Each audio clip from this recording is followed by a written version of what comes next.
ਵਾਹਿਗੁਰੂ ਜੀ ਕਾ ਖਾਲਸਾ ਵਾਹਿਗੁਰੂ ਜੀ ਕੀ ਫਤਿਹ। ਆਪਾਂ ਆਪਣੀ ਵਾਰ ਦੀ ਚੱਲ ਰਹੀ ਵਿਚਾਰ ਦੇ ਵਿੱਚ ਪਿਛਲੀ ਦਫਾ ਬਿਲਕੁਲ ਆਪਾਂ ਵਾਰ ਦੇ ਅੱਧ ਵਿੱਚ ਪਹੁੰਚੇ ਸੀ। 12 ਪੌੜੀਆਂ। ਅੱਜ ਹੁਣ ਆਪਾਂ 13ਵੀਂ ਪੌੜੀ ਸ਼ੁਰੂ ਕਰਨੀ ਹੈ। ਜਿਵੇਂ ਮੈਂ ਬੇਨਤੀ ਕੀਤੀ ਸੀ ਵੀ ਇਹ ਬਹੁਤ ਡੂੰਘਾ ਗਿਆਨ ਹੈ ਵਾਰ ਦਾ।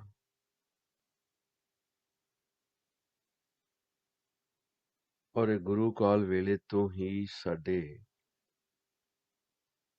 ਸਾਨੂੰ ਰੋਜ਼ ਪੜ੍ਹਨ ਦਾ ਇਹਨੂੰ ਹੁਕਮ ਹੁੰਦਾ ਸੀ। ਰੋਜ਼ ਇਸ ਤੋਂ ਕੋਈ ਨਾ ਕੋਈ ਸਿੱਖਿਆ ਲੈਣ ਦੀ ਅਸੀਂ ਕੋਸ਼ਿਸ਼ ਕਰ ਸਕਦੇ ਹਾਂ। 12 ਪੌੜੀਆਂ ਦੇ ਬਾਅਦ ਹੀ ਬੜਾ ਹੀ, ਕਿਉਂਕਿ 12 ਪੌੜੀਆਂ 'ਚ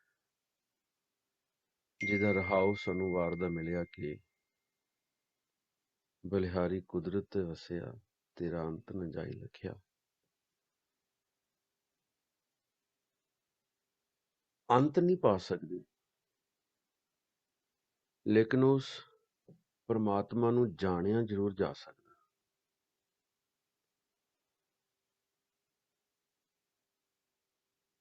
ਗਰੀਬ ਰਹਿ ਕੇ, ਗਰੀਬੀ ਦੀ ਭਾਵਨਾ ਵਿੱਚ, ਹਲੇਮੀ ਵਿੱਚ। ਔਰ ਇਹ ਸਾਰਾ ਕੁਝ ਸੁਰਤੀ ਨਾਲ ਸੰਬੰਧ ਹੈ। ਜੇ ਸੁਰਤੀ ਨਹੀਂ ਹੈਗੀ ਤੇ ਕੁਛ ਨਹੀਂ ਹੈ।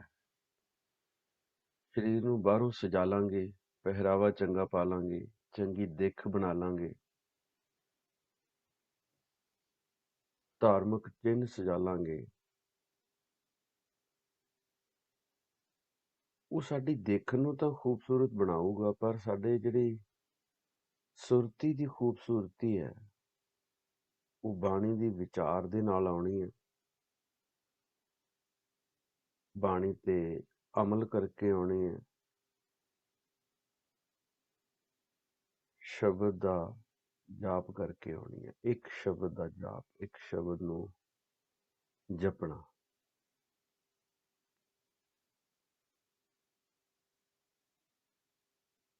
ਔਰ ਜਿਸ ਤਰ੍ਹਾਂ ਗੁਰੂ ਗ੍ਰੰਥ ਸਾਹਿਬ 'ਚ ਲਿਖੀ ਹੈ ਅਸੀਂ ਉਸੇ ਤਰ੍ਹਾਂ ਪੜ੍ਹ ਰਹੇ ਹਾਂ।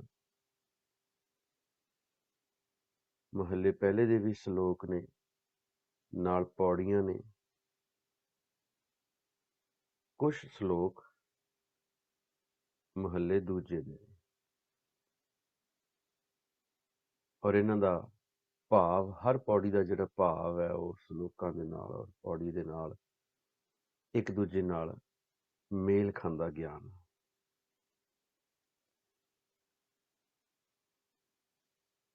ਸ਼ਲੋਕ ਮਹੱਲਾ ਪਹਿਲਾ। ਨਾਨਕ ਮੇਰ ਸਰੀਰ ਕਾ ਇੱਕ ਰਥ ਵਾਹ। ਜੁਗ ਜੁਗ ਫੇਰ ਵਟਾਈ ਹੈ, ਗਿਆਨੀ ਬੁੱਝੇ ਤਾਂ। ਹੁਣ ਇੱਥੇ ਅੱਗੇ ਚੱਲਣ ਤੋਂ ਪਹਿਲਾਂ ਥੋੜਾ ਜਿਹਾ ਸਮਝੀਏ ਵੀ ਇਹ ਯੁੱਗ ਕੀ ਹੈ। ਯੁੱਗ ਸਨਾਤਨ ਮਤ ਦੇ ਵਿੱਚ ਬਹੁਤ ਮੁੱਖ ਸੀ ਪੁਰਾਣੇ ਸਮੇਂ ਵਿੱਚ।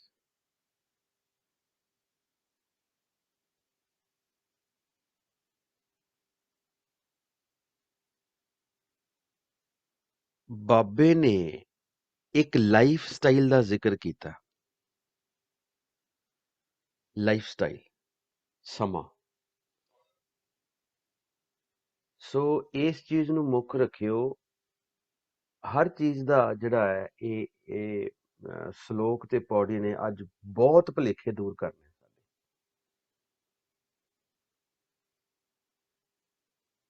ਨਾਨਕ ਜੋਤ ਕੀ ਕਹਿੰਦੀ ਹੈ ਕਿ ਮੇਰਾ ਸਰੀਰ ਇੱਕ ਰਥ ਦੀ ਨਿਆਈ ਹੈ ਤੇ ਇਸ ਦਾ ਚਾਲਕ ਮੇਰਾ ਮਨ ਹੈ। ਸਿੰਪਲ।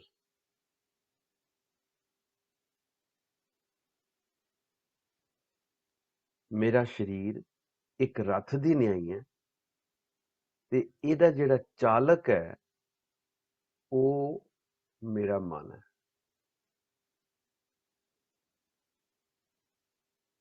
ਇਹ ਜਿਹੜੀ ਲਾਈਫ ਹੈ ਇੱਕ ਇੱਕ ਸਫ਼ਰ ਹੈ।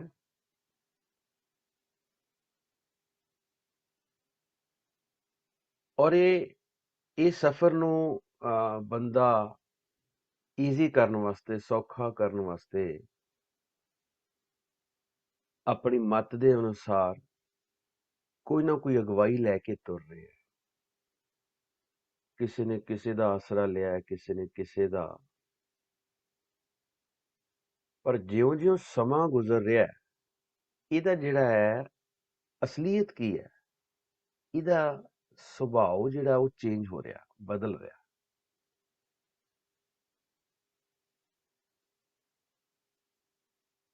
ਜ਼ਿੰਦਗੀ ਦਾ ਜਿਹੜਾ ਮਨੋਰਥ ਹੈ ਉਹ ਵੀ ਬਦਲ ਰਿਹਾ ਹੈ, ਨਿਸ਼ਾਨਾ ਵੀ ਬਦਲ ਰਿਹਾ। ਬੜਾ ਸਿੰਪਲ ਤਰੀਕੇ ਦੇ ਨਾਲ ਆਪਾਂ ਇਹਨੂੰ ਲੇਮੈਨ ਲੈਂਗੁਏਜ ਚ ਸਮਝਣਾ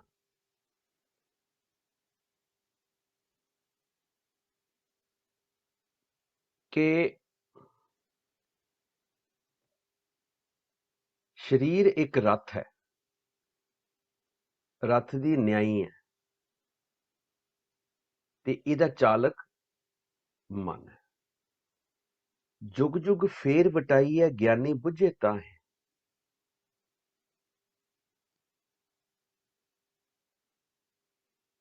ਹਰ ਯੁੱਗ ਦੇ ਵਿੱਚ ਜਨਮ ਮਰਨ ਦੇ ਗੇੜੇ ਲੱਗਦੇ ਰਹਿੰਦੇ ਆ। ਜੁਗ ਜੁਗ ਫੇਰ ਵਟਾਈ ਹੈ, ਜਨਮ ਮਰਨ ਦੇ ਗੇੜੇ ਲੱਗਦੇ ਰਹਿੰਦੇ ਆ, ਬੰਦਾ ਆਉਂਦਾ ਹੈ ਜਾਂਦਾ ਹੈ। ਤੇ ਇਸ ਗੱਲ ਨੂੰ ਗਿਆਨੀ ਲੋਕ ਹੀ ਸਮਝਦੇ ਨੇ, ਜਿਨ੍ਹਾਂ ਨੇ ਬ੍ਰਹਮ ਦਾ ਗਿਆਨ ਹਾਸਲ ਕੀਤਾ। ਹਰ ਯੁੱਗ ਦੇ ਵਿੱਚ ਇਸ ਤਰ੍ਹਾਂ ਹੀ ਹੁੰਦਾ।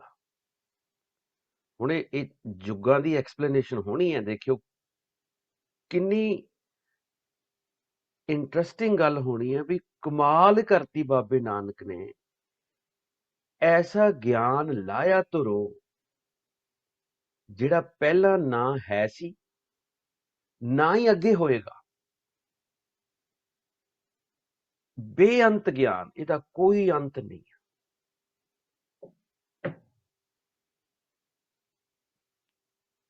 ਬੜੇ ਰੌਚਕ ਤਰੀਕੇ ਦੇ ਨਾਲ ਬਾਬਾ ਨਾਨਕ ਗੱਲ ਕਰਦੇ ਕਰਦੇ ਅੱਗੇ ਵੱਧਦੇ ਆ। ਮੇਰਾ ਸਰੀਰ ਇੱਕ ਰੱਥ ਦੀ ਨਿਆਈ ਹੈ, ਇਹਦਾ ਚਾਲਕ ਇਹਦਾ ਮਨ ਹੈ। ਹਰ ਯੁੱਗ ਦੇ ਵਿੱਚ ਜਿਹੜੇ ਜਨਮ ਮਰਨ ਦੇ ਗੇੜੇ ਲੱਗਦੇ ਰਹਿੰਦੇ ਆ, ਇਸ ਗੱਲ ਨੂੰ ਗਿਆਨੀ ਸਮਝਦੇ ਆ। ਜਿਹੜੇ ਗਿਆਨੀ ਲੋਕ ਨੇ, ਜਿਨ੍ਹਾਂ ਨੇ ਗਿਆਨ ਲਿਆ ਹੈ ਬ੍ਰਹਮ ਦਾ। ਹੁਣ ਉਹ ਯੁੱਗਾਂ ਦੇ ਨਾਮ ਸ਼ੁਰੂ ਕਰਦੇ ਆ। ਯੁੱਗ ਵੀ ਕਲੀਅਰ ਹੋਣਾ ਵੀ ਯੁੱਗ ਕੀ ਹੈ, ਯੁੱਗ ਕੀ ਹੈ। ਦੇਖਿਓ ਆਪਾਂ ਐਗਜ਼ਾਮਪਲ ਛੋਟੇ ਛੋਟੇ ਲਵਾਂਗੇ। ਬਾਣੀ ਦੀ ਵਿਚਾਰ ਜਿੱਥੋਂ ਤੱਕ ਹੋ ਸਕੇ ਆਪਾਂ ਕੋਸ਼ਿਸ਼ ਕਰਕੇ ਇਹਦੀ ਡੂੰਘਾਈ ਤੱਕ ਯਤਨ ਕਰਾਂਗੇ। ਅੰਤ ਨਹੀਂ ਪਾ ਸਕਦੇ, ਲੇਕਿਨ ਯਤਨ ਜ਼ਰੂਰ ਕਰਾਂਗੇ। ਕਹਿੰਦੇ ਜੀ ਸਤਜੁਗ ਰਤ ਸੰਤੋਖ ਕਾ ਧਰਮ ਅੱਗੇ ਰਥਵਾਹੋ। ਸਤਯੁਗ ਤੋਂ ਭਾਵ ਕੀ ਹੈ? ਸਤ ਯੁਗ ਸਮਾਂ, ਔਰ ਜਿੱਥੇ ਅਵਸਥਾ 'ਚ ਜਾ ਕੇ ਬੰਦਾ ਸੰਤੋਖੀ ਹੁੰਦਾ, ਉਹਦਾ ਚਾਲਕ, ਉਸ ਦਾ ਮਨ ਅਧਿਆਤਮ ਵੱਲ ਵੱਧਦਾ ਹੈ, ਕੇਵਲ ਬੰਦਗੀ ਵਿੱਚ ਵਿਅਸਤ ਹੈ। ਉਹੀ ਅਧਿਆਤਮ ਮਾਰਗ ਵਾਲੇ ਲੋਕ ਸਤਯੁਗੀ ਨੇ। ਹੁਣ ਇਹ ਜਿਹੜਾ ਯੁੱਗ ਹੈ, ਇਹਦਾ ਸਮੇਂ ਦੇ ਨਾਲ ਸੰਬੰਧ ਹੈ, ਸੁਭਾਅ ਦੇ ਨਾਲ ਸੰਬੰਧ ਹੈ। ਬੜੇ ਧਿਆਨ ਨਾਲ ਆਪਾਂ ਇਹ ਚੀਜ਼ ਸਰਵਣ ਕਰਨੀ ਹੈ ਵੀ ਅਸੀਂ ਜੋ ਸਿੱਖਿਆ ਪਿੱਛੇ ਸੁਣਦੇ ਆਏ ਹਾਂ, ਠੀਕ ਆ, ਲੇਕਿਨ ਹੁਣ ਇਹ ਵਿਚਾਰ ਦੇ ਵਿੱਚ ਆਪਾਂ ਇਹਦੇ ਐਨ ਵਿੱਚ ਵੜ ਕੇ ਸਮਝਣਾ, ਜਿੰਨਾ ਆਪਾਂ ਵਿਚਾਰ ਪਿੱਛੇ ਕਰਦੇ ਆਏ ਆ ਉਹਨੂੰ ਸਾਰੇ ਨੂੰ ਲਿੰਕ ਕਰਨਾ, ਸਮਝਣਾ ਵੀ ਇਹ ਯੁੱਗ ਕੀ ਨੇ, ਸਤਯੁਗ ਕੀ ਹੈ। ਹੁਣ ਸਤਯੁਗ ਰਥ ਸੰਤੋਖ ਕਾ, ਜਿਹੜਾ ਬੰਦਾ ਸੰਤੋਖੀ ਹੈ ਉਹ ਸਤਯੁਗ ਦੇ ਵਿੱਚ ਜੀ ਰਿਹਾ ਹੈ। ਇਸ ਕਰਕੇ ਯੁੱਗ ਦਾ ਸਿੱਧਾ ਸੰਬੰਧ ਜਿਹੜਾ ਉਹ ਸੁਭਾਅ ਨਾਲ ਹੈ, ਅਵਸਥਾ ਦੇ ਨਾਲ ਹੈ। ਇਹ ਕੋਈ ਕੈਲੰਡਰ ਸਿਸਟਮ ਨਾਲ ਸੰਬੰਧ ਨਹੀਂ ਹੈ ਵੀ ਪੁਰਾਣਾ ਟਾਈਮ ਚੰਗਾ ਸੀ ਹੁਣ ਨਹੀਂ ਚੰਗਾ। ਆਪਾਂ ਹੁਣੇ ਜ਼ਿਕਰ ਕਰਦੇ ਹਾਂ ਉਸ ਚੀਜ਼ ਦਾ। ਇਹ ਜੁਗ ਜੁਗ ਫੇਰ ਵਟਾਈ ਹੈ ਗਿਆਨੀ ਬੁੱਝੇ ਤਾਂ ਇਹ ਬੜਾ ਇਹਦਾ ਜਿਹੜਾ ਐਕਸਪਲੇਨੇਸ਼ਨ ਮਿਲਦੀ ਹੈ ਵੀ ਯੁੱਗਾਂ ਦੀ ਗਿਣਤੀ 4 ਹੈ, ਸਤਯੁਗ, ਤ੍ਰੇਤਾ, ਦੁਆਪਰ, ਕਲਯੁਗ, ਔਰ ਹਰੇਕ ਯੁੱਗ ਦੀ ਉਮਰ ਜਿਹੜੀ ਹੈ ਉਹ ਦੱਸੀ ਗਈ ਹੈ, ਗਿਣਤੀਆਂ ਦੇ ਵਿੱਚ ਵੀ ਦੱਸੀ ਗਈ ਹੈ ਵੀ ਇੰਨੇ ਇੰਨੇ ਸਾਲ ਇਹ ਹਰ ਯੁੱਗ ਦੀ ਉਮਰ ਹੈ। ਲੱਖਾਂ ਲੱਖਾਂ ਲੱਖਾਂ ਹਜ਼ਾਰਾਂ ਹਜ਼ਾਰਾਂ ਸਾਲਾਂ ਦਾ ਯੁੱਗ ਨੇ। ਫਿਰ ਕਹਿੰਦੇ ਜੀ ਇਹ ਸਾਰਾ ਸਮਾਂ ਮਿਲਾ ਕੇ ਇੱਕ ਮਹਾਯੁੱਗ ਬਣਦਾ। ਹਰੇਕ ਯੁੱਗ ਦੀ ਜਿਹੜੀ ਉਮਰ ਹੈ ਉਹ ਤਰਤੀਬਵਾਰ ਘਟਦੀ ਗਈ ਹੈ। ਸੋ ਇਹਨਾਂ ਯੁੱਗਾਂ ਦੇ ਵਿੱਚ ਜੀਵਾਂ ਦੇ ਜਿਹੜੇ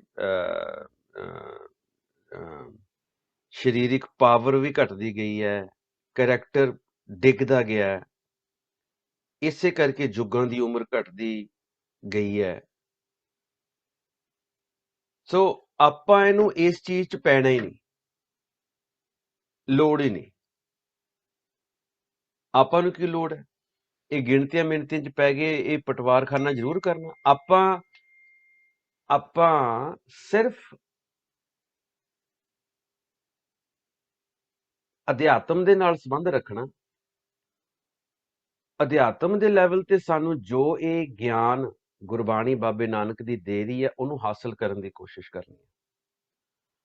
ਸਤਯੁਗ ਰਥ ਸੰਤੋਖ ਕਾ, ਧਰਮ ਅੱਗੇ ਰਥਵਾਹੋ। ਸਤਯੁਗ ਤੋਂ ਭਾਵ ਕੀ ਨਿਕਲਦਾ ਵੀ ਬੰਦਾ ਜਿਹੜਾ ਸੰਤੋਖੀ ਹੈ ਉਹਦਾ ਮਨ ਕੇਵਲ ਬੰਦਗੀ ਵਿੱਚ ਵਿਅਸਤ ਹੈ। ਸਤਯੁਗ ਰਥ ਸੰਤੋਖ ਕਾ, ਧਰਮ ਅੱਗੇ ਰਥਵਾਹੋ।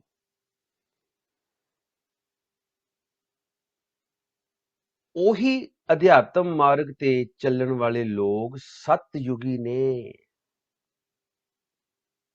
ਹੋਰ ਅੱਗੇ ਆ ਜਾਓ।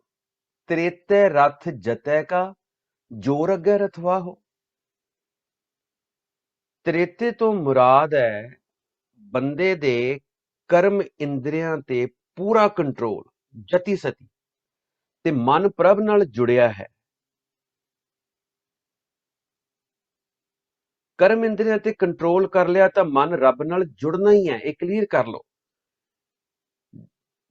ਜਿੰਨਾ ਅਸੀਂ ਆਪਣੇ ਕਰਮ ਇੰਦਰੀਆਂ ਤੇ ਕੰਟਰੋਲ ਕਰਾਂਗੇ ਉਨਾ ਅਸੀਂ ਅਕਾਲ ਪੁਰਖ ਦੀ ਭਗਤੀ ਵੱਲ ਵਧਾਂਗੇ।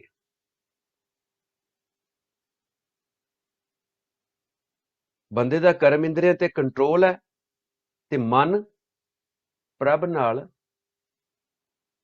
ਜੁੜਿਆ ਹੈ। ਤ੍ਰਿਤਿ ਰਥ ਜਤੈ ਕਾ, ਜੋਰ ਅੱਗੇ ਰਥਵਾ। ਹੁਣ ਆ ਗਿਆ ਦੁਆਪਰ।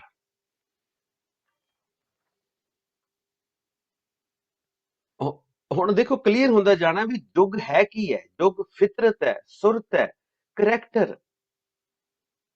ਹੁਣ ਸਤਯੁਗ ਕਹਿੰਦੇ ਆ ਜੀ, ਸਤਯੁਗ ਦੇ ਵਿੱਚ ਧਰੂ ਪ੍ਰਹਿਲਾਦ ਹੋਏ ਹੈ। ਉਹਨਾਂ ਨੂੰ ਕਿੰਨਾ ਤੰਗ ਕੀਤਾ ਗਿਆ। ਜ਼ੁਲਮ ਤੇ ਉਦੋਂ ਵੀ ਸੀ।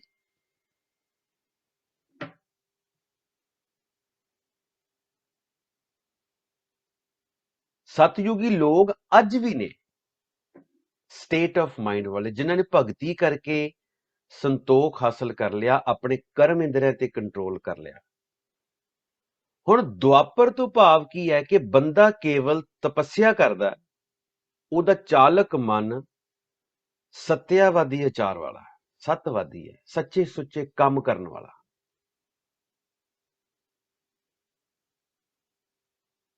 ਸੋ ਜਿਹੜਾ ਸਤਯੁਗ ਦੇ ਵਿੱਚ ਧਰੂ ਪ੍ਰਹਿਲਾਦ ਨੂੰ ਤੰਗ ਕੀਤਾ ਗਿਆ, ਚੰਗੀ ਤਰ੍ਹਾਂ ਤੰਗ ਕੀਤਾ ਗਿਆ। ਫਿਰ ਤ੍ਰੇਤੇ ਦੇ ਵਿੱਚ ਰਾਜਾ ਰਾਮ ਨੂੰ ਅਵਤਾਰ ਮੰਨਦੇ ਸੀ ਲੋਕ। ਰਾਵਣ ਨੇ ਕੀ ਨਹੀਂ ਕੀਤਾ ਉਹਨਾਂ ਦੇ ਨਾਲ। ਗੁਰੂ ਗ੍ਰੰਥ ਸਾਹਿਬ ਚ ਵੀ, ਗੁਰਬਾਣੀ ਗਿਆਨ ਚ ਵੀ ਦਰਜ ਹੈ, ਜ਼ਿਕਰ ਆਇਆ। ਫਿਰ ਦੁਆਪਰ ਦੇ ਵਿੱਚ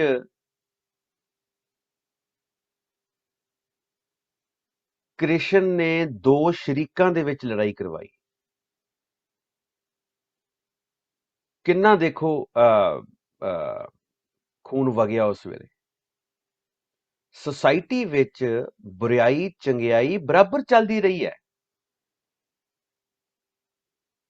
ਇਹ ਕੋਈ ਕੈਲੰਡਰ ਨਾਲ ਸੰਬੰਧਿਤ ਸਮਾਂ ਨਹੀਂ ਹੈ ਵੀ ਆਹ ਮਹੀਨਾ ਚੰਗਾ ਹੋਊ, ਆਹ ਸਾਲ ਚੰਗੇ ਹੋਣਗੇ, ਆਹ ਮਾੜੇ ਹੋਣਗੇ। ਇਹ ਹੁਣੇ ਕਲੀਅਰ ਹੁੰਦਾ ਬਾਬੇ ਨਾਨਕ ਦੀ ਬਾਣੀ ਚੋਂ। ਆਪਾਂ ਜਿਉਂ-ਜਿਉਂ ਅੱਗੇ ਚੱਲਾਂਗੇ ਇੰਨੀ ਇੰਟਰਸਟਿੰਗ ਚੀਜ਼ ਸਾਡੇ ਸਾਹਮਣੇ ਆਉਣੀ ਹੈ ਵੀ ਤੁਸੀਂ ਦੇਖਿਓ। So basically it is related to nature of a man। ਬੰਦੇ ਦੀ ਫਿਤਰਤ ਦੇ ਨਾਲ ਸੰਬੰਧ ਹੈ। ਅੱਜ ਵੀ ਸਤਯੁਗ ਹੋ ਸਕਦਾ,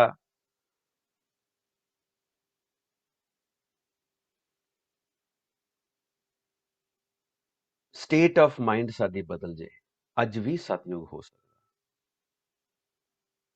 ਸੋ ਉਸ ਵੇਲੇ ਆਪਾਂ ਗੱਲ ਕਰਦੇ ਹਾਂ ਸਤਯੁਗ ਦੀ, ਉਹਨੂੰ ਜੇ ਸਾਲ ਉਹਦੀ ਉਮਰ ਗਿਣੀਏ ਵੀ ਸਤਯੁਗ ਵਾਕਈ ਕੋਈ ਸਮਾਂ ਸੀ, ਉਹਦੇ ਵਿੱਚ ਵੀ ਕਲਯੁਗ ਸੀ।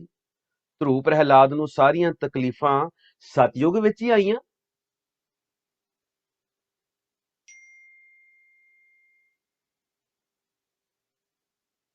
ਬਾਬੇ ਨਾਨਕ ਨੇ ਇਹ ਯੁੱਗਾਂ ਦਾ ਪ੍ਰੋਫਾਈਲ ਦਿੱਤਾ। ਸਤਯੁਗ ਕਿਵੇਂ ਦਾ ਸੀ, ਕਲਯੁਗ ਕਿਵੇਂ ਦਾ ਸੀ, ਦੁਆਪਰ ਕਿਦਾਂ ਦਾ ਸੀ, ਤ੍ਰੇਤਾ ਕਿਦਾਂ ਦਾ। ਇਹ ਹੁਣ ਦੇਖੋ, ਇੱਕ ਵਾਰੀ ਫੇਰ ਮੈਂ ਸ਼ਾਰਟ ਦੇ ਵਿੱਚ ਰਿਪੀਟ ਕਰਦਾ। ਸਤਯੁਗ ਚ ਬੰਦਾ ਸੰਤੋਖੀ ਹੈ, ਉਹਦਾ ਚਾਲਕ ਮਨ ਅਧਿਆਤਮ ਵਾਲੇ ਪਾਸੇ ਕੇਵਲ ਬੰਦਗੀ ਵਿੱਚ ਵਿਅਸਤ ਹੈ। ਤ੍ਰੇਤੇ ਤੋਂ ਮੁਰਾਦ ਹੈ ਬੰਦਾ ਕਰਮ ਇੰਦਰੀਆਂ ਤੇ ਪੂਰਾ ਕੰਟਰੋਲ ਕਰੀ ਬੈਠਾ ਹੈ, ਜਤੀ ਸਤੀ ਹੈ ਤੇ ਪ੍ਰਭ ਨਾਲ ਜੁੜਿਆ। ਦੁਆਪਰ ਦੇ ਵਿੱਚ ਬੰਦਾ ਕੇਵਲ ਤਪੱਸਿਆ ਕਰਦਾ ਹੈ, ਉਹਦਾ ਚਾਲਕ ਮਨ ਸਤਿਆਵਾਦੀ ਆਚਾਰ ਵਾਲਾ, ਸੱਚੇ ਸੁੱਚੇ ਕੰਮ ਕਰਨ ਵਾਲਾ। ਹੁਣ ਆ ਗਿਆ ਕਲਯੁਗ।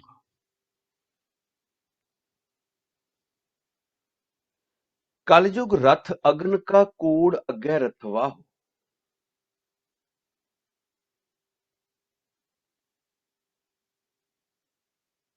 कलयुग तो मुराद ਸਰੀਰਕ ਕਾਮਨਾਵਾਂ ਦੀ, ਸਰੀਰ ਜਿਹੜਾ ਉਹ ਕਾਮਨਾਵਾਂ ਦੀ ਅੱਗ ਵਿੱਚ ਸੜ ਰਿਹਾ।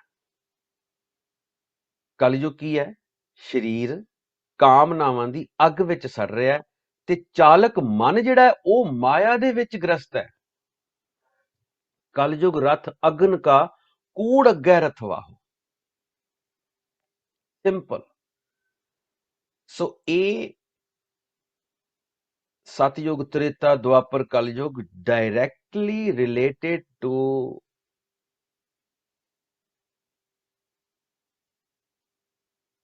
Nature of a man. ਬੰਦੇ ਦੇ ਸੁਭਾਅ ਦੇ ਨਾਲ ਸੰਬੰਧ ਰੱਖਦੀ ਹੈ। ਇੱਥੇ ਜਿਹੜਾ ਉਹ ਸ਼ਲੋਕ ਕਲੋਜ਼ ਹੋ ਜਾਂਦਾ। ਹੁਣ ਇਹ ਅੱਗੇ ਚੱਲਦੀ ਹੈ ਗੱਲ, ਚਾਰ ਯੁੱਗ, ਇਸ ਤੋਂ ਬਾਅਦ ਚਾਰ ਵੇਦਾਂ ਦਾ ਜ਼ਿਕਰ ਆਉ। ਮਹੱਲਾ ਪਹਿਲਾ। ਹੁਣ ਚਾਰ ਵੇਦ ਇਹ ਵੀ ਯੁੱਗਾਂ ਨਾਲ ਜੋੜ ਲਏ।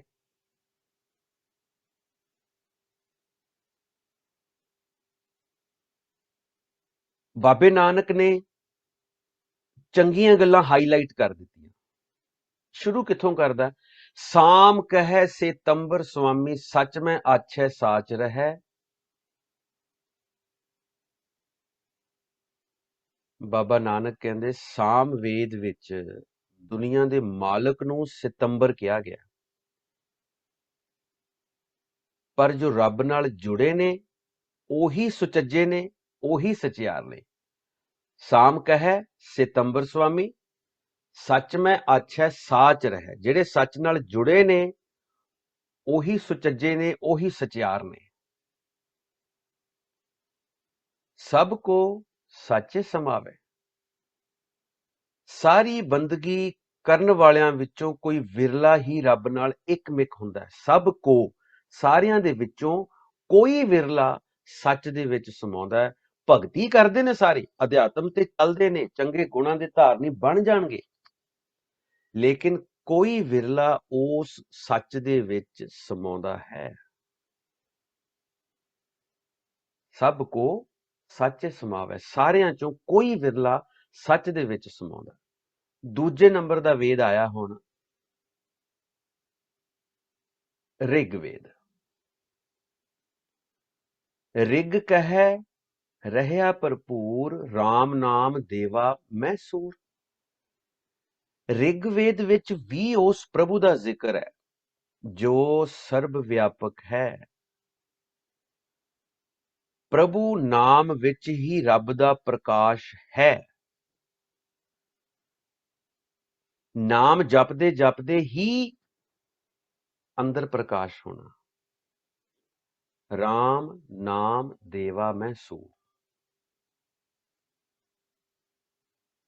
ਰਿਗ ਕਹਿ ਰਹਿਆ ਭਰਪੂਰ, RAM ਨਾਮ ਦੇਵਾ ਮੈਂ ਸੂਰ। ਰਿਗਵੇਦ ਵਿੱਚ ਵੀ ਅਕਾਲ ਪੁਰਖ ਦਾ ਜ਼ਿਕਰ ਹੈ, ਪ੍ਰਭੂ ਦਾ, ਪਰਮਾਤਮਾ ਦਾ ਜ਼ਿਕਰ ਹੈ ਜੋ ਸਰਬ ਵਿਆਪੀ ਹੈ, ਔਰ ਇਹ ਉਸ ਅਕਾਲ ਪੁਰਖ ਦੇ ਨਾਮ ਵਿੱਚ ਹੀ ਉਹਦਾ ਪ੍ਰਕਾਸ਼ ਹੈ।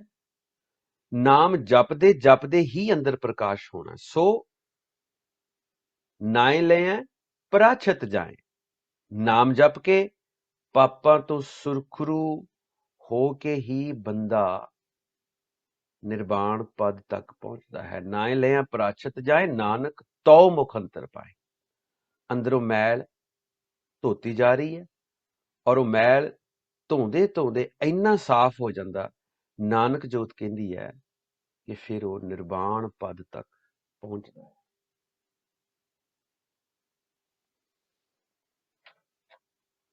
ਇਸ ਉਪਰੰਤ ਹੀ ਮੁਕਤ ਦਰ ਦੀ ਪ੍ਰਾਪਤੀ ਹੈ, ਨਾਨਕ ਤਉ ਮੁਖ ਅੰਤਰ ਪਾਏ। ਜਦੋਂ ਅੰਦਰੋਂ ਚੰਗੀ ਤਰ੍ਹਾਂ ਮਨ ਧੋਵੋ, ਸ਼ਬਦ ਲਾਗੋ, ਸ਼ਬਦ ਨਾਲ ਜੁੜ ਕੇ ਭਿੱਜ ਕੇ ਸ਼ਬਦ ਦਾ ਅਭਿਆਸ ਕੀਤਾ, ਮਨ ਨੂੰ ਵਿਚਾਰਾਂ ਤੋਂ ਮੁਕਤ ਕਰਕੇ ਮਨ ਨੂੰ ਐਨ ਕਲੀਨ ਕਰ ਲਿਆ, ਸੁਥਰਾ ਕਰ ਲਿਆ, ਇਹਦੇ ਉਪਰੰਤ ਹੀ ਮੁਕਤ ਦਰ ਦੀ ਪ੍ਰਾਪਤੀ ਹੁੰਦੀ ਹੈ। ਪਾਪ ਦੂਰ ਹੋਏ, ਮਾਇਆ ਪ੍ਰਵਿਰਤੀ ਨਾਲੋਂ ਸਾਡਾ ਸੰਬੰਧ ਟੁੱਟਿਆ ਤੇ ਅਕਾਲ ਪੁਰਖ ਦੇ ਨਾਲ ਜੁੜ ਗਿਆ। ਹੁਣ ਅੱਗੇ ਆ ਗਿਆ ਯਜੁਰਵੇਦ, ਜੁਜ ਵੇਦ ਵੀ ਕਹਿੰਦੇ। ਯਜੁਰਵੇਦ ਵਿੱਚ ਇਹ ਦੱਸਿਆ ਗਿਆ ਕਿ ਜੁਜ ਮੈਂ ਜੋਰ ਛਲੀ ਚੰਦਰਾਵਲ। ਆ ਦੇਖ ਲਓ, ਹੁਣ ਇਹਨਾਂ ਦੇ ਆਪਣੇ ਹੀ ਗ੍ਰੰਥ ਨੇ। ਬਾਬੇ ਨਾਨਕ ਨੇ ਵਿਚਾਰ ਚੱਕੀ ਜਿਹੜੀ ਦੱਸਣ ਵਾਸਤੇ, ਸਾਨੂੰ ਰਿਲੇਟ ਕਰਨ ਵਾਸਤੇ। ਜੁਜ ਮੈਂ ਜੋਰ ਛਲੀ ਚੰਦਰਾਵਲ, ਕਾਨ ਕ੍ਰਿਸ਼ਨ ਜਾਦਮ ਭਇਆ। ਯਜੁਰਵੇਦ ਕੀ ਕਹਿੰਦਾ ਕਿ ਕ੍ਰਿਸ਼ਨ ਯਾਦਵ, ਕ੍ਰਿਸ਼ਨ ਦਾ ਪੂਰਾ ਨਾਮ ਵਿਦ ਸਰਨੇਮ ਕ੍ਰਿਸ਼ਨ ਜਾਦਮ, ਇਹਦਾ ਮਤਲਬ ਕ੍ਰਿਸ਼ਨ ਯਾਦਵ। ਯਾਦਵ ਉਹਦਾ ਸਰਨੇਮ ਸੀ, ਗੋਤ ਸੀ ਉਹਦਾ। ਇੱਕ ਕਾਨੇ ਦੇ ਨਾਮ ਨਾਲ ਵੀ ਬੜਾ ਪ੍ਰਸਿੱਧ ਸੀ, ਇਸ ਕਰਕੇ ਲਿਖਿਆ ਕਾਨ। ਤੇ ਚੰਦਰਾਵਲੀ ਜੋ ਗੋਵਰਧਨ ਮਲ ਦੀ ਇਸਤਰੀ ਸੀ, ਉਸ ਨੂੰ ਇਹਨੇ ਜ਼ੋਰ ਜ਼ਬਰਦਸਤੀ ਦੇ ਨਾਲ ਛਲ ਕੇ ਲੈ ਗਿਆ ਸੀ।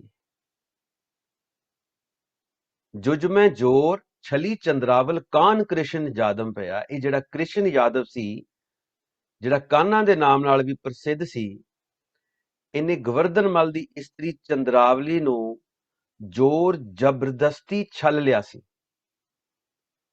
ਪਾਰਜਾਤ ਗੋਪੀ ਲੈ ਆਇਆ, ਬਿੰਦਰਾਵਨ ਮੈਂ ਰੰਗ ਕੀਆ।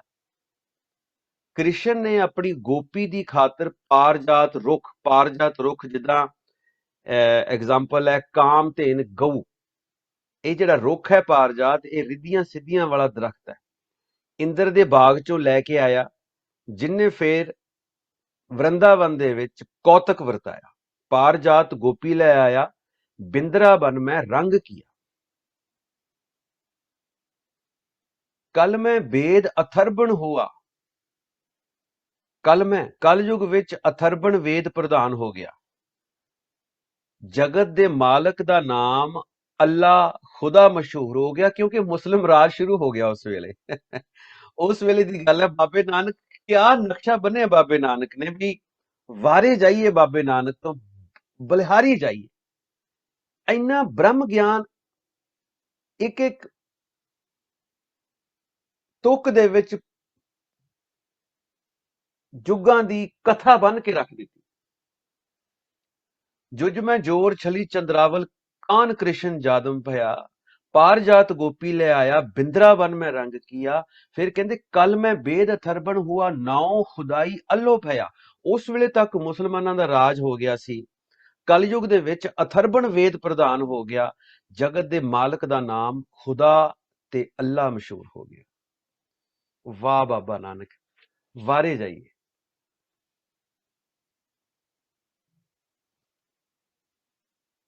ਅਥਰਬਣ ਵੇਦ ਦੇ ਵਿੱਚ ਰੱਬ ਦੇ ਜਿਹੜੇ ਖੁਦਾ ਔਰ ਅੱਲਾ ਨਾਮ ਮਸ਼ਹੂਰ ਹੋਏ। ਜਦੋਂ ਫਿਰ ਤੁਰਕਾਂ ਦਾ ਤੇ ਪਠਾਣਾਂ ਦਾ ਰਾਜ ਹੋ ਗਿਆ, ਉਹਨਾਂ ਨੇ ਕੀ ਕੀਤਾ? ਨੀਲ ਬਸਤਰਲੇ ਕੱਪੜੇ ਪਹਿਰੇ, ਤੁਰਕ ਪਠਾਣੀ ਅਮਲ ਕੀਆ।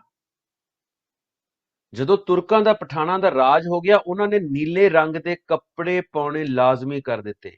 ਅਮਲ, ਹੁਕਮ ਕਰ ਦਿੱਤਾ ਵੀ ਹਰ ਬੰਦਾ ਨੀਲੇ ਕੱਪੜੇ ਪਾਏਗਾ। ਆ ਸੀ ਨੀਲੇ ਕੱਪੜਿਆਂ ਦਾ ਰਾਜ। ਅਸੀਂ ਸਿੱਧਾਂ ਨੂੰ ਵੀ ਕਾਪੀ ਕੀਤਾ, ਸਾਧਕਾਂ ਨੂੰ ਵੀ ਕਾਪੀ ਕੀਤਾ। ਅਸੀਂ ਸਨਾਤਨ ਨੂੰ ਵੀ ਕਾਪੀ ਕੀਤਾ, ਮੁਗਲਾਂ ਨੂੰ ਵੀ ਕਾਪੀ ਕੀਤਾ। ਜੋ ਕੁਝ ਉਹਨਾਂ ਦੇ ਰਿਲੀਜਨ ਚ ਹੁੰਦਾ ਆ ਰਿਹਾ ਸੀ, ਅਸੀਂ ਲੀਡਰਲੈਸ ਹੋ ਗਏ। ਕੌਮ ਤੇ ਭੀੜਾਂ ਪਈਆਂ। 100 ਸਾਲ ਤੋਂ ਵੀ ਵੱਧ ਸਮਾਂ ਜਿਹੜੀ ਹੈ ਕੌਮ ਨੇ ਜੰਗਲਾਂ 'ਚ ਲੁਕ ਕੇ ਆਪਣਾ ਜੀਵਨ ਬਤੀਤ ਕੀਤਾ। ਔਰ ਇਹਦੇ ਵਿੱਚ ਜੋ ਚੱਲਦਾ ਸੀ ਧਰਮ ਦੇ ਵਿੱਚ, ਉਹਨਾਂ ਨੇ ਉਹੀ ਚੀਜ਼ ਅਡਾਪਟ ਕਰ ਲਈ ਵੀ ਇਦਾਂ ਦੇ ਕੱਪੜੇ ਪਾਵਾਂਗੇ, ਆ ਸਾਡਾ ਲਾਈਫ ਸਟਾਈਲ ਹੋਊਗਾ।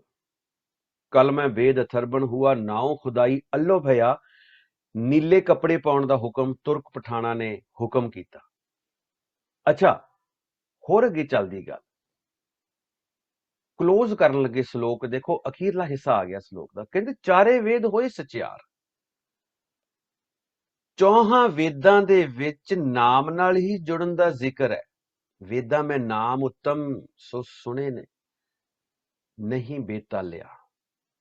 ਵੇਦਾਂ ਮੈਂ ਨਾਮ ਉੱਤਮ, ਚਾਰੇ ਵੇਦਾਂ ਦੇ ਵਿੱਚ ਨਾਮ ਨਾਲ ਜੁੜਨ ਦਾ ਜ਼ਿਕਰ ਹੈ। ਪੜੇ ਗੁਣੇ 3-4 ਵਿਚਾਰ। ਜੋ ਵੀ ਨਾਮ ਜਪਦੇ ਨੇ, ਉਹਨਾਂ ਦੀ ਜ਼ਿੰਦਗੀ ਨੂੰ ਜਿਹੜਾ ਜੀਣ ਦਾ ਤਰੀਕਾ ਉਹ ਧਾਰਮਿਕ ਬਣ ਜਾਂਦਾ।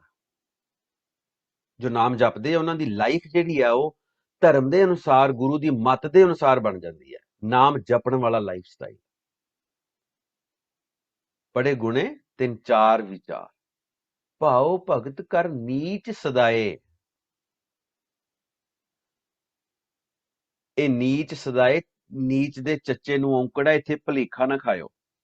ਇਹਨੂੰ ਹੁਣ ਇਹ ਖਾਸ ਲਫ਼ਜ਼ ਹੈ, ਇਹਨੂੰ ਖੋਲਦੇ ਆਪਾਂ। ਭਾਉ ਭਗਤ ਕਰ ਨੀਚ ਸਦਾਏ, ਨੀਚ ਦੇ ਚੱਚੇ ਨੂੰ ਔਂਕੜ ਹੈ। ਇਹ ਨੀਚ ਨਹੀਂ ਹੈ ਜਿਹੜਾ ਐਕਚੁਅਲੀ ਨੀਚ ਹੁੰਦਾ। ਇਹ ਪਤਾ ਕੀ, ਜਿਹੜੀ ਗੱਲ ਆਪਾਂ ਕਰਦੇ ਆ ਰਹੇ ਸ਼ੁਰੂ ਤੋਂ, ਕਿਉਂਕਿ ਉਹ ਆਪਣੇ ਆਪ ਨੂੰ ਨੀਵਾਂ ਸਮਝ ਕੇ ਪ੍ਰੇਮਾ ਭਗਤੀ ਕਰਦੇ ਸੀ। ਭਗਤੀ ਕਰਦੇ ਸੀ ਲੇਕਿਨ ਆਪਣੇ ਆਪ ਨੂੰ ਨੀਵਾਂ ਸਮਝ ਕੇ, ਆਪਣੇ ਆਪ ਨੂੰ। ਤਉ ਨਾਨਕ ਮੋਖ ਅੰਤਰ ਪਾਏ। ਫੈਸਲਾ ਦੇਤਾ ਨਾਨਕ ਜੋਤ ਕਹਿੰਦੀ ਹੈ, ਉਸੇ ਨੂੰ ਹੀ ਮੁਕਤ ਪਦਾਰਥ ਮਿਲਦਾ ਜੋ ਸਾਰੇ ਉੱਪਰਲੇ ਦੱਸੇ ਪ੍ਰੋਸੀਜਰ ਨੂੰ ਫੋਲੋ ਕਰਦਾ। ਪੜੇ ਗੁਣੇ 3-4 ਵਿਚਾਰ, ਆ ਸਾਰਾ ਜਿਹੜਾ ਉੱਪਰਲਾ ਪ੍ਰੋਸੀਜਰ ਹੈ ਵੀ ਕਿਦਾਂ। ਤਉ ਨਾਨਕ, ਇੱਥੇ ਵੀ ਆ ਕਲੋਜ਼ਿੰਗ ਦੇਖੋ ਲਾਈਨ, ਨਾਨਕ ਤਉ ਮੁਖ ਅੰਤਰ ਪਾਏ। ਇੱਥੇ ਤਉ ਨਾਨਕ ਮੁਖ ਅੰਤਰ ਪਾਏ। ਇਹ ਚੀਜ਼ ਫੋਲੋ ਕਰਨੀ ਪਊਗੀ ਸਾਨੂੰ। ਔਰ ਕੀ ਫੋਲੋ ਕਰਨਾ? ਨਾਮ ਦੀ ਪ੍ਰਧਾਨਗੀ ਹੈ, ਸ਼ਬਦ ਦੀ ਪ੍ਰਧਾਨਗੀ ਹੈ। ਲਿਬਾਸ ਸਮੇਂ ਦੇ ਅਨੁਸਾਰ ਆਉਂਦੇ ਰਹੇ, ਜਾਂਦੇ ਰਹੇ।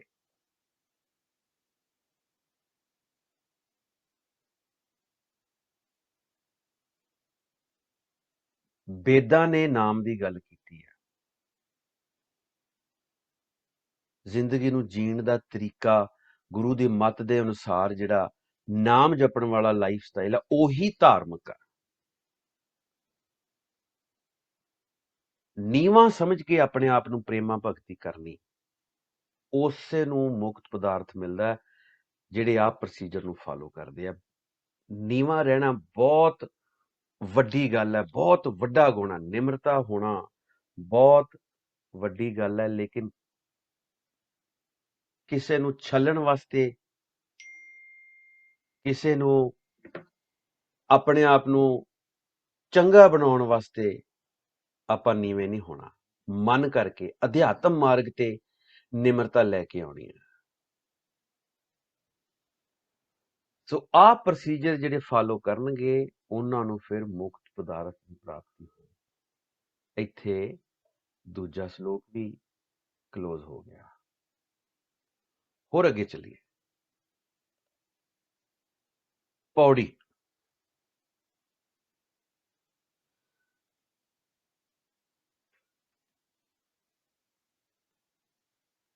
हुणे एक्सट्रैक्ट आउण लगा। एक्सट्रैक्ट दे विच हुण फिर होर अखर साडे क्लीयर होने आ, खसम आ रहा इहदे विच, ये भी क्लीयर होना।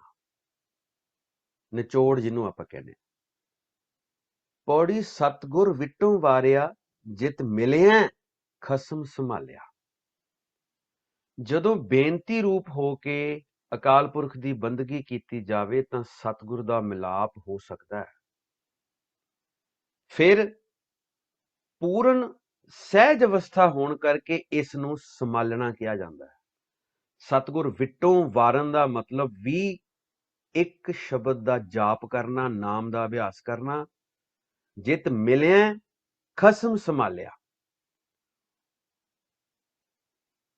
फिर वो सहज अवस्था हासिल करन तो बाद भी, उन्होंने मिलन के बाद भी एक अकाल पुरख का नाम जपना, जिन्हों संभालना किया गया अवस्था। सोदर तेरा केहा सो घर केहा, जित बह सर्ब संभाले।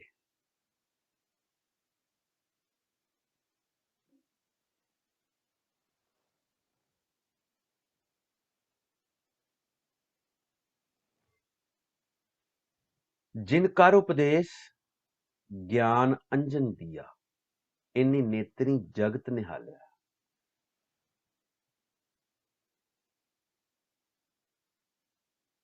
प्रभु किरपा करके ज्ञान रूपी सुरमा नेत्रां दे विच पै जांदा है। ज्ञान अंजन दिया, नेत्रां च प्रकाश हो जाता। वो नेत्र फिर अकाल पुरख नूं देखते हैं। फिर वो अभ्यासी दे सारे पासे दुनिया विच उन्हों अकाल पुरख ही नजर आता।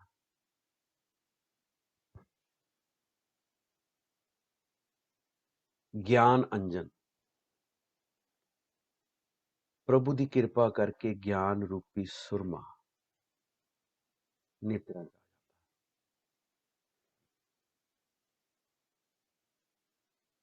सो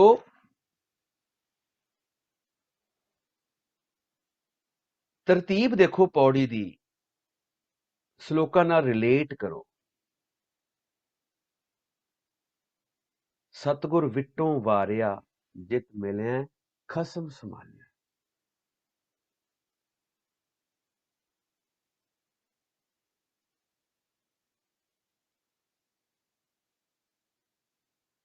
वाहिगुरु वाहिगुरु वाहिगुरु। बेनती रूप होना, नीवें होना, अपने आप नूं नीच सदाउण तो भाव नीवें रहना। नीवें रह के ही बंदगी जिहड़ी कीती जावे तां ओहदे च सतगुर दा मिलाप संभव है। जित मिले खसम संभाले, ये फिर पूर्ण सहज अवस्था मिलाप जिन्हों कहते पूर्ण सहज अवस्था दे विच उस समय बंदा आ जाता।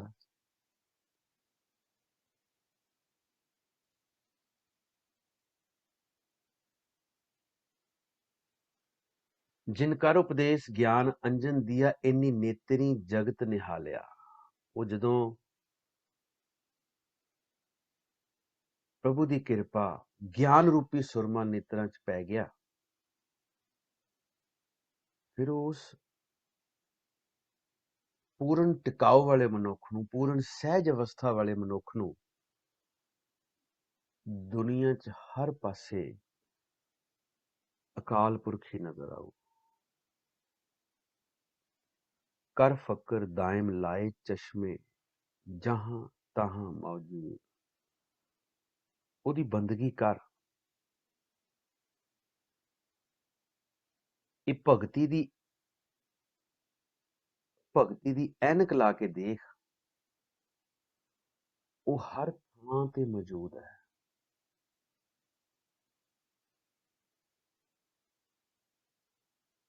ਬੜਾ ਸੋਹਣਾ ਸ਼ਬਦ ਹੈ। ਅਸਮਾਨ ਮਿਆਨੇ ਲਹੰਗ ਦਰਿਆ ਗੁਸਲ ਕਰਦਨ ਬੂਦ, ਕਰ ਫੱਕਰ ਦਾਇਮ ਲਾਏ ਚਸ਼ਮੇ ਜਹਾਂ ਤਹਾਂ ਮੌਜੂਦ। ਉਹਦੇ ਅੱਗੇ ਆਉਂਦਾ ਅੱਲਾਹ ਪਾਕੰ ਪਾਕ ਹੈ, ਸ਼ੱਕ ਕਰੋ ਜੇ ਦੂਸਰ ਹੋਏ, ਕਬੀਰ ਕਰਮ ਕਰੀਮ ਕਾ ਉਹ ਕਰੈ ਜਾਣੈ ਸੋਏ।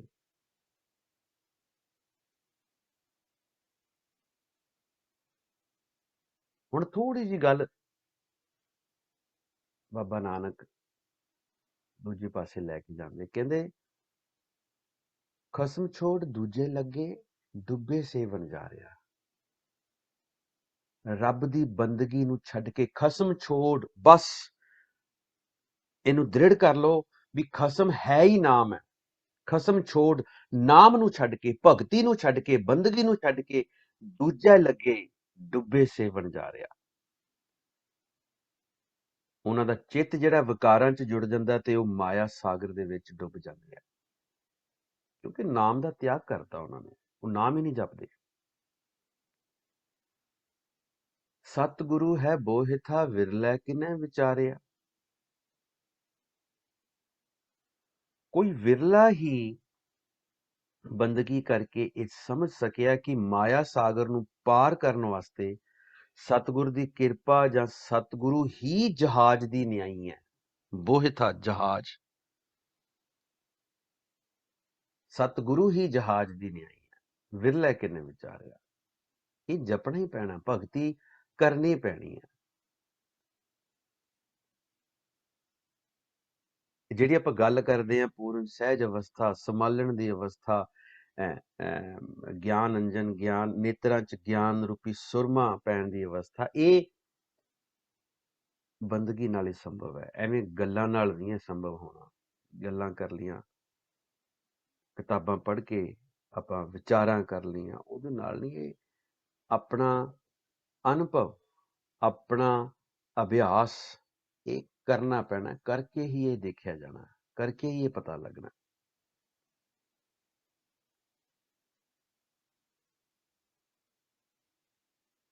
ਅੱਗੇ ਕੀ ਕਹਿੰਦੇ?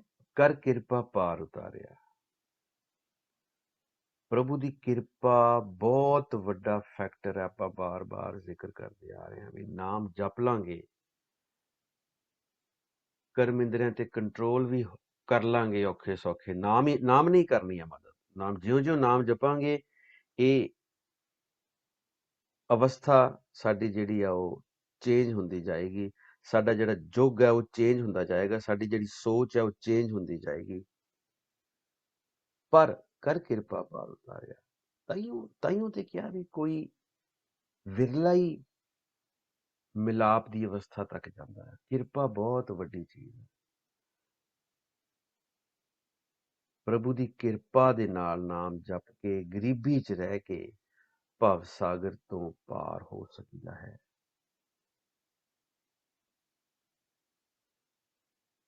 ਸੋ ਇੱਥੇ 13ਵੀਂ ਪੌੜੀ ਸਮਾਪਤ ਹੋ ਗਈ। ਆਪਾਂ ਇੱਥੋਂ ਸਟਾਰਟ ਹੋਇਆ ਸੀ ਸ਼ਲੋਕ ਮਹਲਾ ਪਹਿਲਾ, ਨਾਨਕ ਮੇਰ ਸਰੀਰ ਦਾ। ਹੁਣ ਇਹ 4 ਯੁੱਗਾਂ ਦੀ ਗੱਲ ਕੀਤੀ ਆਪਾਂ। ਚਾਰੇ ਯੁੱਗਾਂ ਦੇ ਜਿਹੜੇ ਸਮੇਂ ਦੀ ਜਿਹੜੀ ਫਿਤਰਤ ਦਾ ਜ਼ਿਕਰ ਕੀਤਾ। ਸਤਯੁਗ ਵਿੱਚ ਧਰੂ ਪ੍ਰਹਿਲਾਦ ਹੋਏ ਆ, ਉਹ ਤੰਗ ਹੋਏ। ਰਾਈਟ, ਕਿਉਂਕਿ ਇਹ ਬੁਰਾਈ ਤੇ ਚੰਗਿਆਈ ਦਾ ਨਾਲ ਤੁਰਦੀ ਹੈ ਹਰ ਸਮੇਂ ਦੇ ਵਿੱਚ। ਇਹ ਕੋਈ ਵੱਖਰਾ ਜਿੱਦਾਂ ਫਰਜ਼ ਕਰ ਲਓ 12 ਮਹੀਨੇ ਦਾ ਸਾਲ ਹੈ, ਤੇ ਕੋਈ ਜਿਹੜਾ ਜਨਵਰੀ ਦਾ ਮਹੀਨਾ ਮਾੜਾ ਨਹੀਂ ਸੀਗਾ ਵੀ ਉਹ, ਜਾਂ ਬਹੁਤ ਚੰਗਾ ਨਹੀਂ ਸੀਗਾ ਵੀ ਉਸੇ ਮਹੀਨੇ 'ਚ ਹੀ ਪ੍ਰਾਪਤੀ ਹੋਣੀ ਹੈ, ਜਾਂ ਉਹ ਸਤਯੁਗ ਕਹਿਤਾ ਜਿੱਦਾਂ ਇੱਥੇ ਬਈ ਸਤਯੁਗ ਹੀ ਇਦਾਂ ਦਾ ਨਾ, ਉਹ ਫਿਤਰਤ ਬੰਦੇ ਦਾ ਕਰੈਕਟਰ ਹੀ ਸੀ। ਹੁਣ ਧਰੂ ਪ੍ਰਹਿਲਾਦ ਹੋਈ ਹੈ ਸਤਯੁਗ ਦੇ ਵਿੱਚ। ਤ੍ਰੇਤੇ ਵਿੱਚ ਰਾਜਾ ਰਾਮ ਹੋਇਆ, ਉਹਨੂੰ 12 ਸਾਲ ਦਾ ਬਨਵਾਸ, ਸੀਤਾ ਵੀ ਨਾਲ, ਲక్ష్మణ ਵੀ ਨਾਲ, ਰਾਵਣ ਨੇ ਕੀ ਨਹੀਂ ਕੀਤਾ ਉਹਨਾਂ ਦੇ ਨਾਲ, ਬਾਣੀ 'ਚ ਜ਼ਿਕਰ ਹੈ। ਦੁਆਪਰ 'ਚ ਕ੍ਰਿਸ਼ਨ ਨੇ ਕੀ ਕੀਤਾ, ਉਹਨੇ ਦੋ ਸ਼ਰੀਕਾਂ, ਦੋ ਪਰਿਵਾਰਾਂ ਦੇ ਵਿੱਚ ਉਹਨੇ ਲੜਾਈ ਕਰਵਾਈ। ਜਾਣਦੇ ਆ, ਸਾਰੀ ਹਿਸਟਰੀ ਲਿਖੀ ਆ ਉਹਨਾਂ ਦੀ, ਆਪਣੀ ਲਿਖਿਆ ਸੀ ਕਿੰਨਾ ਬਲੱਡ ਸ਼ੈਡ ਹੋਇਆ। ਸੋ ਸੁਸਾਇਟੀ ਦੀ ਬੁਰਾਈ ਚੰਗਿਆਈ ਦਾ ਇੱਥੇ ਜ਼ਿਕਰ ਹੈ, ਬੰਦੇ ਦੀ ਨੇਚਰ ਦਾ ਜ਼ਿਕਰ ਹੈ। ਸਤਯੁਗ ਅੱਜ ਵੀ ਹੋ ਸਕਦਾ, ਸੰਤੋਖ ਆ ਜੇ। ਸੰਤੋਖ ਹੋਣਾ ਕਿੱਦਾਂ? ਬੰਦਗੀ ਕਰਕੇ। ਤ੍ਰੇਤਾ ਅੱਜ ਵੀ ਹੋ ਸਕਦਾ, ਕਿੱਦਾਂ? ਅਸੀਂ ਆਪਣੇ ਕਰਮ ਇੰਦਰੀਆਂ ਤੇ ਕੰਟਰੋਲ ਕਰੀਏ।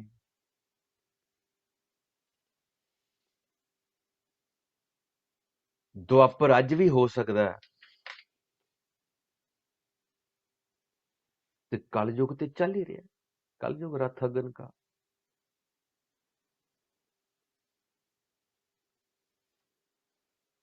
ਸੋ ਇੱਥੇ ਸਾਡੀਆਂ 13 ਪੌੜੀਆਂ ਜਿਹੜੀਆਂ ਨੇ ਉਹ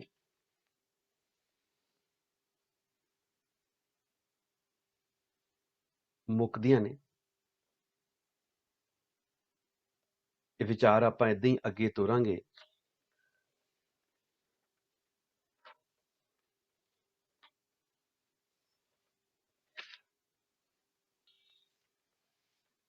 ਹੁਣ ਇਹ ਅੱਜ ਕੱਲ ਜੋ ਮੌਜੂਦਾ ਸੁਸਾਇਟੀ ਦਾ ਹਾਲ ਹੈ, ਇਹ ਬੜੀ ਇੰਪੋਰਟੈਂਟ ਗੱਲ ਹੈ ਵੀ ਨਾਲ ਚਲੋ ਆਪਾਂ ਅੱਜ ਕਰਦੇ ਹੀ ਹਾਂ। ਜੋ ਪ੍ਰੈਜ਼ੈਂਟ ਸੁਸਾਇਟੀ ਹੈ ਉਹਦੇ ਚ ਹੋ ਕੀ ਰਿਹਾ? ਉਹਦੇ ਚ ਗਿਆਨਹੀਣੰ ਸੰਤ ਹੈ ਤੇ ਭਗਤੀਹੀਣੰ ਗਿਆਨੀ ਹੈ। ਗਿਆਨਹੀਣੰ ਸੰਤ, ਭਗਤੀਹੀਣੰ ਗਿਆਨੀ। ਅਸੀਂ ਕਿਸੇ ਨੂੰ ਮਾੜਾ ਨਹੀਂ ਕਹਿੰਦੇ, ਪਰ ਅਸਲੀਅਤ ਤੋਂ ਆਪਾਂ ਮੁਨਕਰ ਨਹੀਂ ਹੋ ਸਕਦੇ। ਬਾਣੀ ਵੱਜੀ ਚੌਂ ਜੁਗੀ, ਸੱਚੋ ਸੱਚ ਸੁਣਾਇਆ। ਚੌਂ ਜੁਗਾਂ ਮੈਂ ਅੰਮ੍ਰਿਤ ਸਾਚੀ ਬਾਣੀ।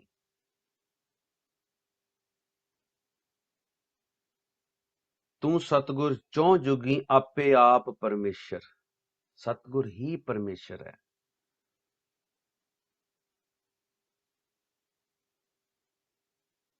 ਬੜਾ ਸੋਹਣਾ ਸ਼ਬਦ ਹੈ ਜਿਹੜਾ ਇਸ ਚੀਜ਼ ਨੂੰ ਐਕਸਪਲੇਨ ਕਰਦਾ ਹੈ। ਜਤ ਸਤ ਨਹੀਂ, ਜਤ ਸੰਜਮ ਤੀਰਥ ਉਹਨਾਂ ਜੁਗਾਂ ਕਾ ਧਰਮ ਹੈ, ਕਲ ਮੈਂ ਕੀਰਤ ਹਰਨਾਮਾ। ਕਲਯੁਗ ਦੇ ਵਿੱਚ ਨਾਮ ਹੀ ਪ੍ਰਵਾਨ ਹੈ। ਜਤ ਸੰਜਮ ਤੀਰਥ ਇਸ਼ਨਾਨ ਉਹਨਾਂ ਯੁੱਗਾਂ ਦਾ ਧਰਮ ਸੀ, ਪਰ ਕਲਯੁਗ ਵਿੱਚ ਬਾਬੇ ਨਾਨਕ ਨੇ ਨਾਮ ਨੂੰ ਹੀ ਵਡਿਆਈ ਦਿੱਤੀ ਹੈ। ਨਾਮ ਦਾ ਅਭਿਆਸ ਬੜਾ ਉੱਤਮ ਹੈ।